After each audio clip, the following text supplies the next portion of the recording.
ঐতিহাসিক 5ই আগস্ট গণ-অভ্যুত্থান দিবস ও ফ্যাসিবাদ বিরোধী গণ-অভ্যুত্থানের দ্বিতীয় বর্ষপূর্তি উপলক্ষে চট্টগ্রাম মহানগর বিএনপির গণমিছিল সফল করিবার লক্ষ্যে 35 নম্বর বক্সিরহাট ওয়ার্ড বিএনপির উদ্যোগে এক বিজয় র্যালি অনুষ্ঠিত হয়।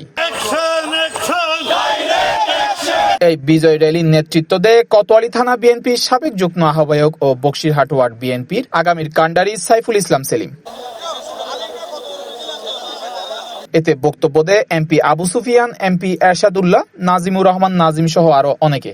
আর স্বৈরাচার তো ফ্যাসিস্ট তো মুক্তি পাই, আর যারা এই মুক্তি আন্দোলন যারা শহীদ হয়ে তারা স্মরণ করি, আল্লাহর বললাম তারা জান্নাত নসিব করে, যারা আহত তারা দ্রুত সুস্থতা কামনা করি এবং বাংলাদেশ যারা শহীদের যে স্বপ্ন, এই স্বপ্নের আলোকে আগামীর বাংলাদেশ বেঙ্গল নিরাপদ বাংলাদেশ আমাকে আগামী প্রজন্ম সুন্দর বাংলাদেশ আমরা চাইতাম চাই। বাংলাদেশের জনগণ দীর্ঘ 19 বছর স্বৈর শাসকের অধীনে ফ্যাসিস্টের অধীনে 111 শুরু করিয়াছিল। সুতরাং আনা মনে করি ইয়ান হইলে এই দেশের মানুষের বিজয়, ইয়ান হলো দল অথবা ব্যক্তি বিশেষের হলো বিজয় না, গোটা বাংলাদেশের মানুষের বিজয় এবং আরা হইলাম দে এই বিজয়ের অংশীদার। এই বিজয় র্যালি বক্সিরহাট ওয়ার্ড বিএনপি ও অঙ্গ সংগঠনের বিভিন্ন স্তরের নেতৃবৃন্দ স্বতঃস্ফূর্তভাবে অংশগ্রহণ করিয়ে বিজয় মিছিল সফল করে।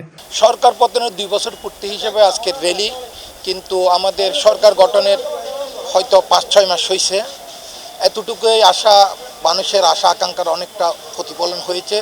ভবিষ্যৎ আশা করতেছি বাংলাদেশের সুন্দর ভবিষ্যৎ, সুন্দর জীবন যাপন করতে পারবে, মানুষের উজ্জ্বল ভবিষ্যৎ হয়তো দেখতে পারবো আমরা আশা করি। তা আশা করি আমাদের ভবিষ্যতে যতই দিন যাচ্ছে বিএনপির অঙ্গ সংগঠনের প্রত্যেক নেতাকর্মী মোটামুটি সবাই সুন্দর জীবন যাপনে ফিরে আসতে চায়।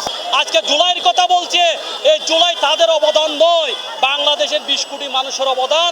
এই জুলাই যে স্ফুলিঙ্গ সেটি কিন্তু বিএনপি তৈরি করেছে, 17 বছর ধরে কষ্ট করে করেছে।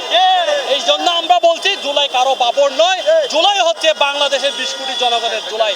এই জুলাই নিয়ে কোনো ব্যবসা আমরা করতে দেব না। 70 স্বাধীনতা যুদ্ধ নিয়ে আপনি বিএনপি, আওয়ামী লীগ 55 বছর তারা এই স্বাধীনতা যুদ্ধ মুক্তিযুদ্ধ নিয়ে ব্যবসা করেছে। আমরা জুলাইকে বিদায় যেতে দেব না, জুলাই নিয়ে আমরা ব্যবসা করতে দিব না। C+ TV, Chittagong.